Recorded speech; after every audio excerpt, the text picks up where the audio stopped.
an American professor living in Xiamen City, southeast China's Fujian province, has been writing books to record a changing and vibrant China for over 30 years.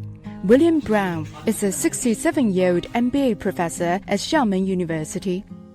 Having been interested in China for a long time, he sold his company and moved to Xiamen with his family in 1988. When I got to Xiamen, very quickly, within 1 or 2 weeks, I saw that Xiamen is nothing like the media in the West portrayed it. I found the people very happy and friendly and excited. I was so blessed by their enthusiasm. Brown traveled twice across China in 1994 and 2019 respectively, and was thrilled by the great changes that have taken place in the country. In 2019, I drove again the same route as 94, 40,000 kilometers.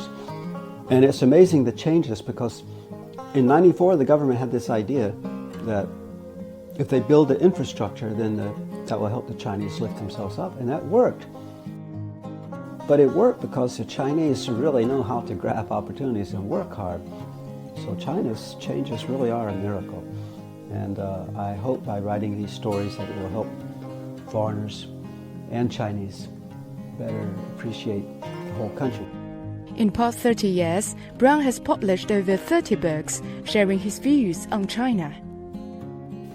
I really admire the Chinese people's patience and their persistence. But the thing I admire most about the Chinese people will emphasize peaceful development. To me, that's the most important thing.